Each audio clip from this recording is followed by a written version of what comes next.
In 1715, Queen Anne dies. She is the last reigning Stuart monarch of England and Scotland. Anne's brother James, exiled in France, is the rightful heir, but is denied the crown because he is Catholic. His cousin George, a German, is crowned King George I of England and Scotland because he is Protestant. This would be the beginning of 30 years of bloodshed, as the people of Scotland would attempt to regain the throne that was rightfully theirs. In 1745, Bonny Prince Charlie, son of the exiled James, would try for the last time to regain the throne for the Stuart dynasty. The brave and valiant clansmen of the Highlands would be Prince Charlie's army. The Highlanders would call Prince Charles Sherlock.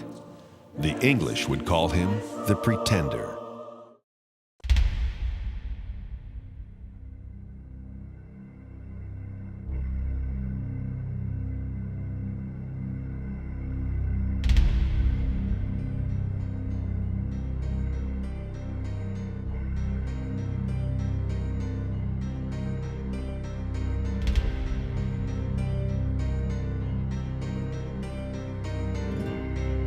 And so Cain and his brother Abel went out into the field, and Cain rose up and slew his brother Abel. The story of the Scottish Highlanders, like the tale of Cain and Abel, is one of sorrow, not of glory.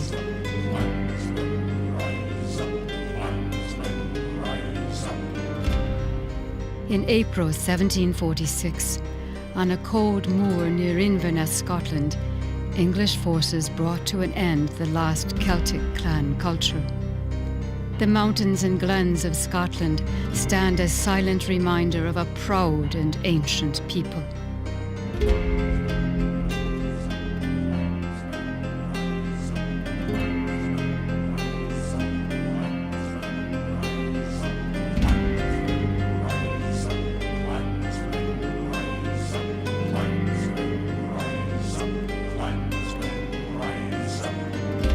In August 1745, at Glenfinnan, Scotland, 80 miles northwest of Glasgow, Charles Edward Stuart, the Prince Regent, son of the exiled King James, raises his standard, attended by 900 Highland clansmen. The Latin for James is Jacobus, and so the supporters of James and his son Charles Edward were known as Jacobites. The symbol of their struggle that each wore proudly on his cap, the symbol that they would gladly kill and die for, was the White Cockade.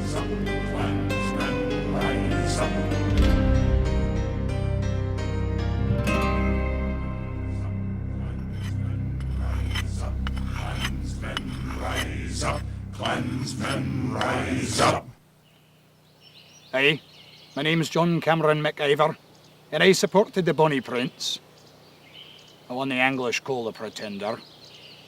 My clan fought for him from 1745 through to that bloody day in April of 46. You'll no doubt ha' heard tell of Culloden Moor. The young prince listened to fools that day. We put our souls in God's hands.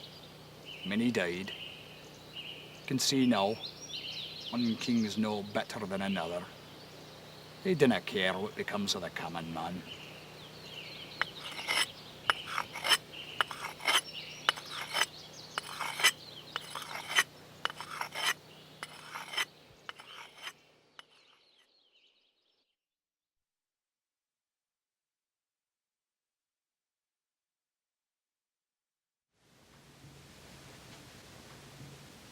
Until I began my service to His Majesty. Did you get all of that, Jack? To His Majesty, yes, sir. May I start another chapter, sir? Yes. Yes, entitle this one, My Role in Putting Down the Scots Rebellion. Very good, sir. I was in London at the time. It was the summer of 45, and I had just gained my captaincy when we first began to hear rumour that the Pretender had landed in Scotland and was preparing to raise the clans against their lawful king. As I heard later, the would-be prince raised his standard at Glenfinnan, where he was attended by some 1,000 barbarians. There were always rumours of a Jacobite rising, The fools still harboured notions that they were the equal to England. Of course, none of us took them seriously. It was the sort of gossip one was always hearing. We young officers, of course, hoped for such a thing. It would mean a chance for advancement, and we fancied ourselves draped in laurels.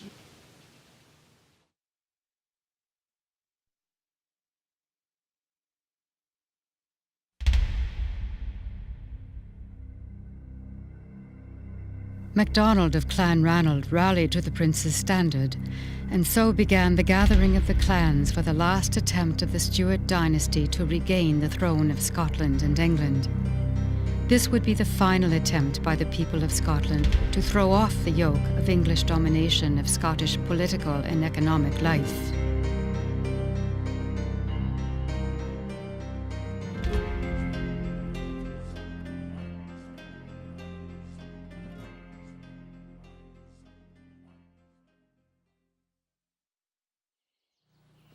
Good luck, lads. We'll see you in a couple of hours. Thank you. Megan, you got a draft. It's hotter than the gates of hell out there. Oh, you're a bonny lass.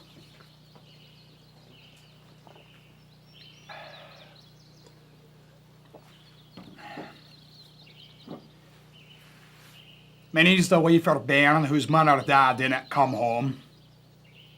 My Lizzie and I, we sold what we could after Culloden and took ship for the Americas. Our Duncan didn't make it. The wee one died on the crossing. We gave up everything to come here, left them all behind. And a good thing. When the butcher Cumberland was done with the Highlands, they was not fit for a man. How are you to feed your family when they had taken everything? And killed your clan so's you knew where to turn. That's what they did. They broke us like beasts. They hung the men, and even the laddies, too young to shoulder a musket or swing a sword. They confiscated the cattle. They burned us out and outlawed the wearing of the plaid and the gathering of the clans, and the playing of the pipes. Here we've got peace, and land, if not the clan. I miss the heather, and most I miss my Lizzie. I lost her to a fever in 48. And my cousin Malcolm was killed at Culloden. Peg come with us to America. She'd lost her man, and the English hanged her boy. We took each other after my Lizzie passed, for we were all the clan the other had. And now we've each other, and our wee Malcolm.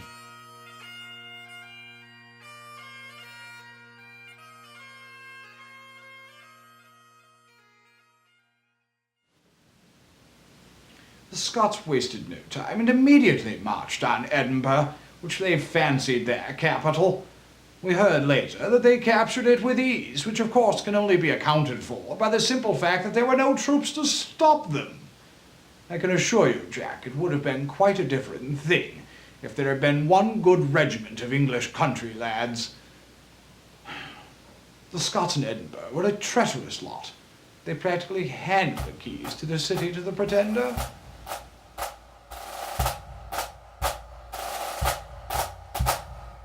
After capturing Perth and forcing General Cope to retreat northward, Charles Edward Stuart, the young Pretender, consolidated his forces at Edinburgh in September of 1745.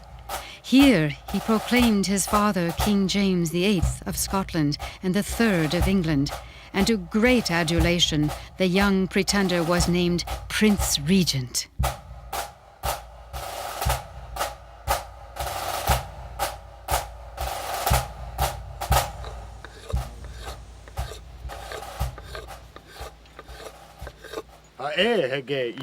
Hey, Haji. It's good to see you, brother. It's good to see you, lad. We were a wee short of 1,000, but you'd have thought we could storm London.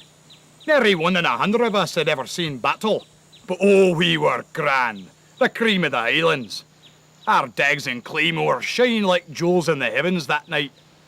and the chiefs come forward and pledged us heart, soul, and blood to the young prince. If I fail you, or my clan fail you in any way, you take this dirk and you plunge it as deep in my heart as they have. Otherwise, I'll serve you till death.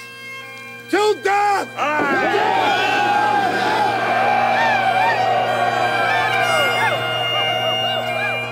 From that night forward, more and more of the clans come out of the hills. Us young sow's ears, pretending we were great warriors, like the Bruce or Wallace. You needs must understand, with the clans it was all a matter of honour. What clan lined up to the prince's right in battle? And the one clan would no stand next to another, over some ancient dispute. We were all for the prince, but at times, I think there was more bickering betwixt the chiefs than there was with the English.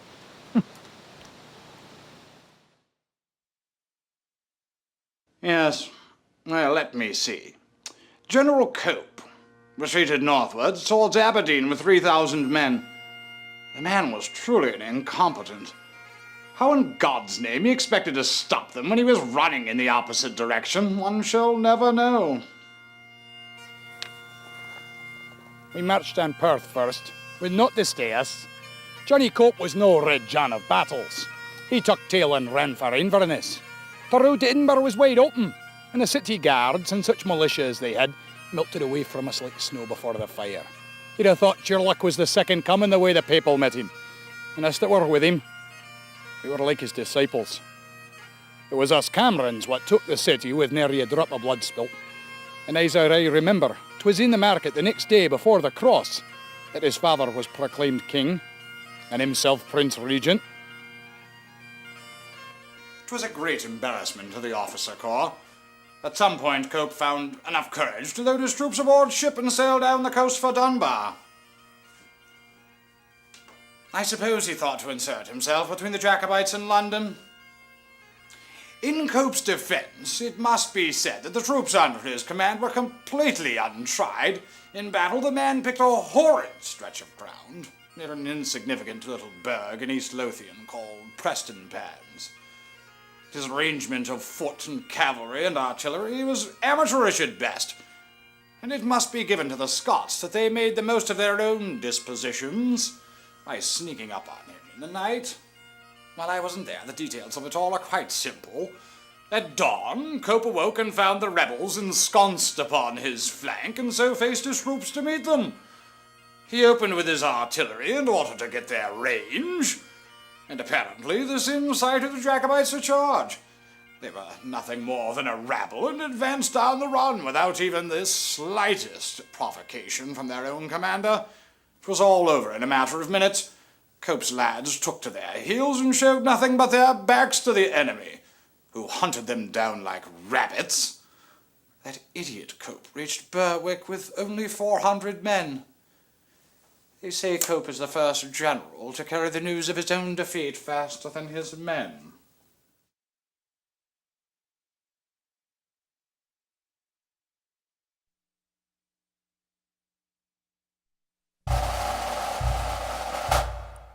What was to follow was a battle that would become the rallying cry for the cause of the Highlanders, Prestonpans.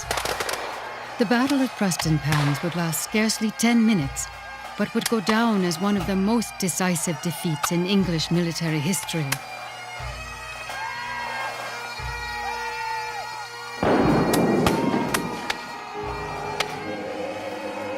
After firing just one ragged volley, Charles' troops spontaneously surged forward without command, swinging their claymores and Lochaber axes. It seemed as though they were guided and shielded by the hand of Providence.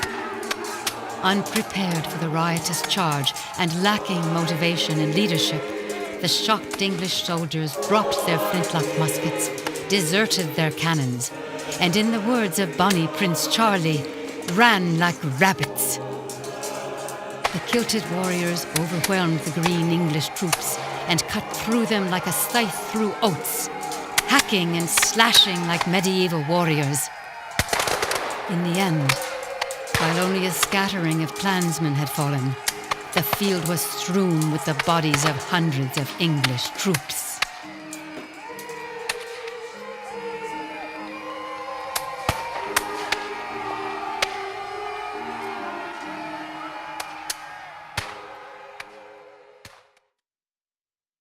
I must say, at the time, it was quite a shock to us that Cope tucked tail and ran.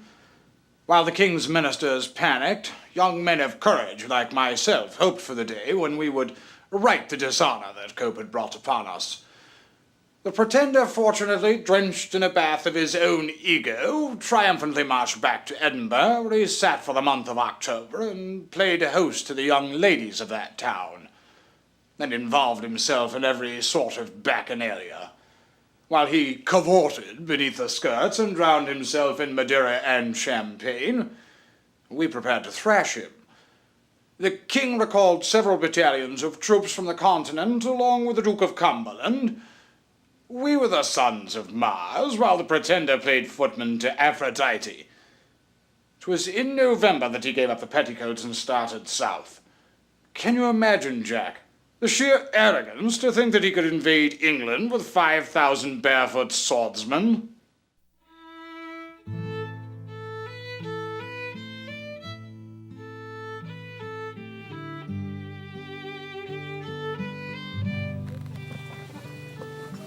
It was near 20 years ago, so Prestonpans is a wee misty. We lined up in the dark, you ken, and charged at first light. I remember the Lochiel led us Camerons. I swung my sword like the rest, and I remember for certain I laid one of the Sassenach bastards open like a ripe melon, and then I recollect they broke and ran, and we gave chase, and then the English threw down their arms and begged mercy. We give it. Cheerlock, I heard, lamented the slaughter of the English dogs. He said they too were his subjects. For myself, I finally thought we were rid of German Geordie. With the capture of Edinburgh and the decisive victory at Prestonpans, the Bonny Prince was now more than a pretender. He was a dangerous threat to the Hanoverian dynasty of George II, and the way southward toward England lay open before his Highland forces.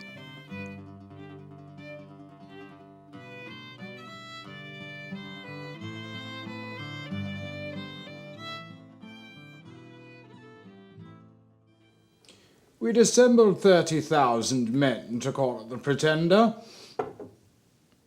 We divided them into 3 separate armies. I was with Wade, coming northwest out of Northumberland. The Pretender never got closer than 130 miles of London. The hounds were on Bonny Charlie's tail. I must say, we should have had him at that point, but the fox slipped back into his lair.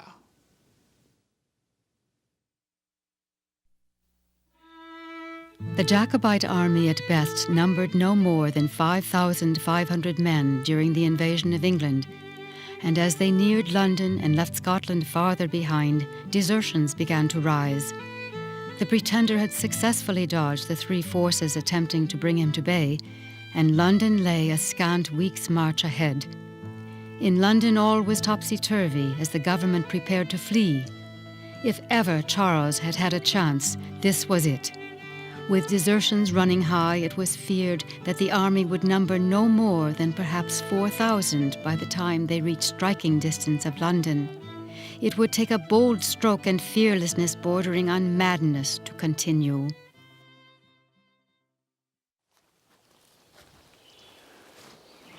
I tell you, it was bitter, and I was hungry a bit. We had oats so we didn't starve, but my belly was starting to knock on my backbone. The lairds and chiefs were always bickering about which way to go. My kilt was never dry, and my sword and such were in sore need of a polishing. The lads were all for taking London, but the Prince would listen to nothing but Mary's whispering that it was too risky. Laird Mary was a fighter, but like my cousin Malcolm used to say, she could be a bit of an old woman. We knew this was near the time. We turned tail and headed for the Highlands. It was a shameful day, and I'll never forget that when we crossed the River Esk, we were finally back on Scottish soil.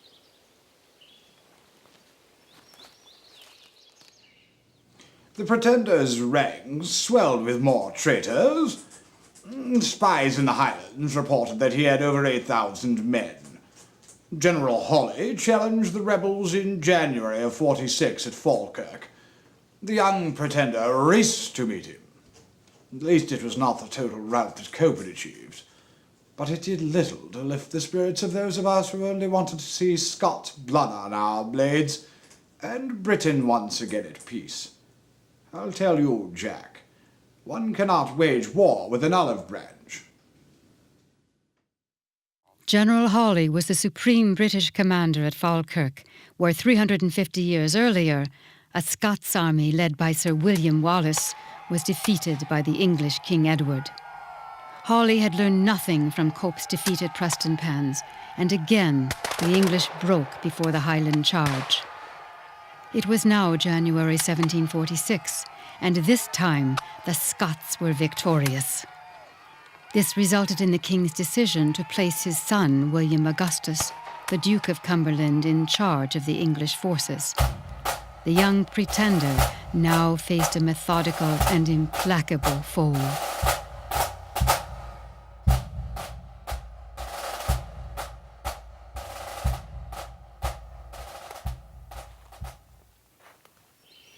Sassenach bastards held Stirling Castle. Turlock, I suppose, decided to rid himself of them, so he marched north. We had more of the clans then. I've heard tell there were 8,000. The camps were quite merry. We always had oats, and perhaps a bit of mutton or beef, or one of the lads would snare a rabbit. And there always was a fiddler to play us a tune. We laid siege to Stirling Castle, which was not to my liking. Most of us preferred an enemy that would close with bare steel.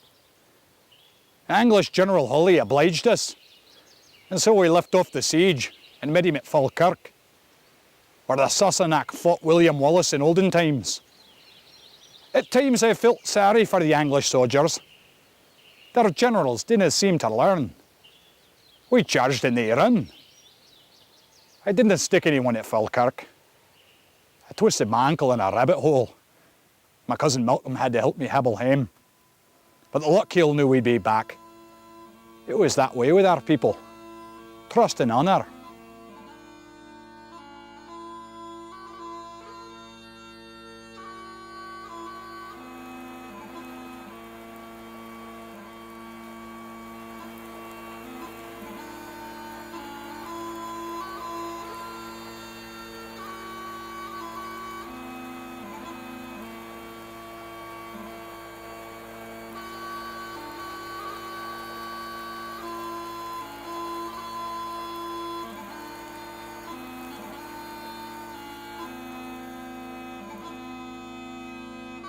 For 2 months, Charles wended his way north toward the Highland capital of Inverness. Cumberland, as supreme English commander, drilled his troops in preparation for battle. He realized that in order to defeat the Scots, his men must have an advantage over the claymore swords and polearms of Charles' savage shock troops. The bayonet was the key to unlocking and securing a British victory. Cumberland had drilled his men to maintain their ranks and stagger their fire, so that the Highlanders would always be facing loaded weapons. Should the Scots manage to gain the English front rank and engage them in hand-to-hand, rather than engaging the man directly in front as was the practice, the English infantryman was to drive his bayonet into the Highlander to his right and rely on his comrade to the left to dispatch the man to his front, thus threading the gap between the Scottish shield and the Highlander's left-hand ribs. In this way, the Highland targe or shield would be useless, and the Highlander dead or wounded before he could wield his awesome broadsword. It was a simple yet brilliant tactic that would leave the Scots impaled with British steel. Cumberland set off with 8,000 men and reached Nairn just east of Culloden on April 14th. Charles' tired and hungry troops reached Culloden Moor just east of Culloden House on April 15th. The two armies were separated by 8 miles.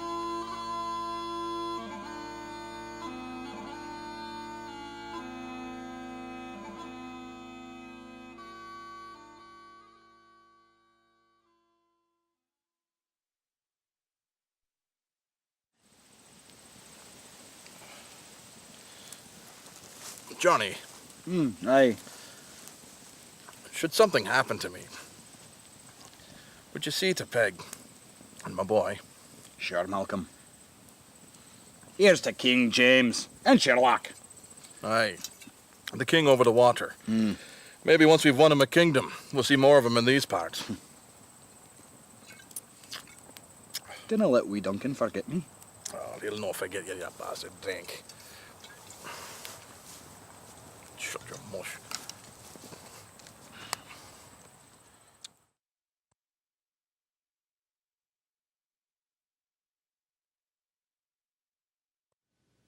On the evening before the Battle of Culloden, the traitors had attempted a sneak attack on our camp. Of course, our sentries were ever vigilant, and when the Jacobites found us ready, they withdrew. The Duke was not one to let moss gather, and the next day we marched on them. And I tell you, Jack, that was the end of the Highland Rebellion.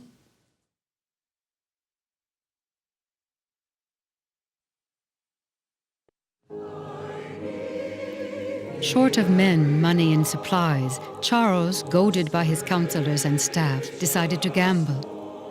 Lord George Murray again voiced his concern over fighting the English on flat, open ground, where they could effectively use their superior artillery and cavalry. Charles, short of both of these, planned his strategy once again around his fearless clansmen, and in one bold charge planned to break the English as he had at Prestonpans and Falkirk. Early on the morning of April 16th, 1746, Cumberland came to Charles. The lion had cornered the starving wolf.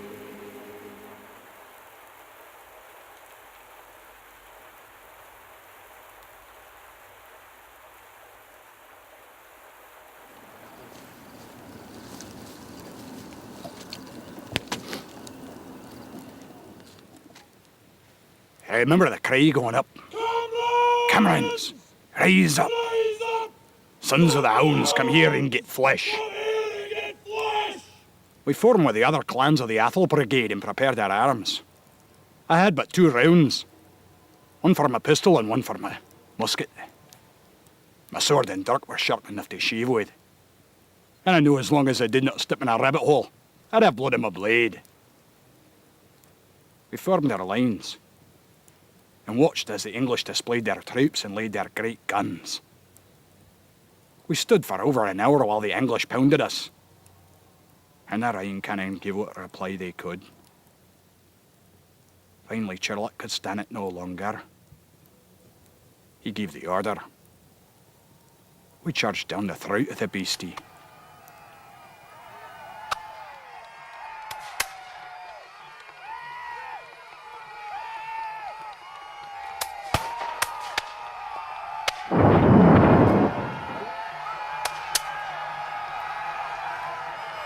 The Jacobite line hurtled forward as the English poured successive volleys into them. The brave Highland charge fragmented under the withering fire of muskets and grape shot from government cannons. The Highlanders, short on cannons, were unable to silence the vastly superior artillery of the English. Their guns were too small and poorly handled, and no match for Cumberland's. The English bombarded the Scots lines. One by one, the Jacobite cannons fell silent. Pounded by English artillery, Charles had no choice but to charge. The hand of Providence, it seemed, no longer protected the clansmen. The heather began to bleed as the morning wore on, and the English thirst for revenge would be sated for a time. The price the Cumberland would exact from the Highlands was being paid. But like many overdue bills, it came with interest.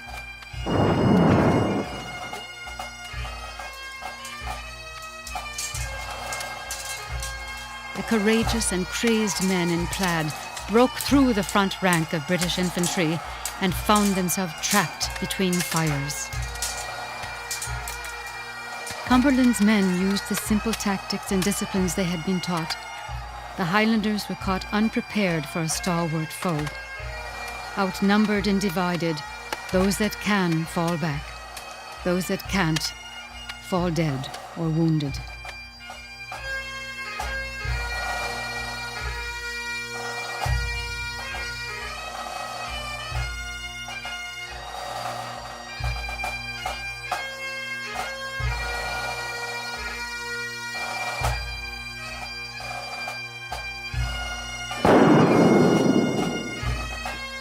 Many died.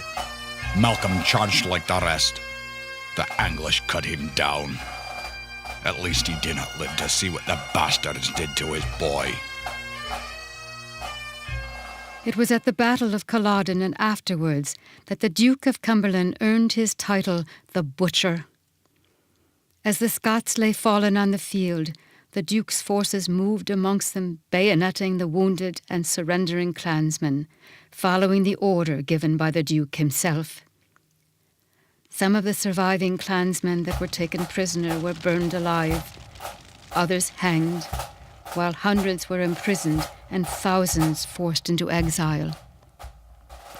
Innocent men and boys were killed or imprisoned, some merely because their clan had fought, even though they themselves had not. Ethnic cleansing had begun.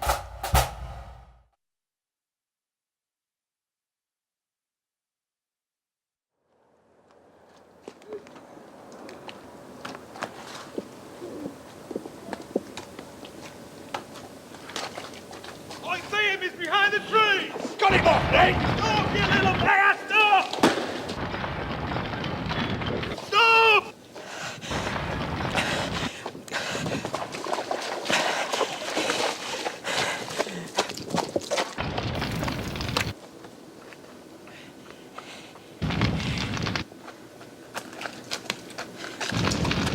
Little bastard! Stop, you little player! Stop!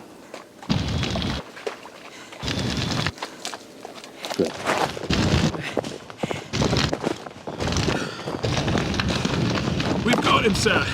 What do we do with him? He's a Jacobite, well, hang him.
The lands of Jacobite chiefs were seized by the crown, and an all-out campaign waged to rid the highlands of its people. Cattle were killed or stolen and driven to market, where they were sold to lowland Scots loyal to the crown or to English farmers for a fraction of their value. The Disarming Acts of 1746 outlawed the wearing of the plaid, playing the pipes, or bearing arms.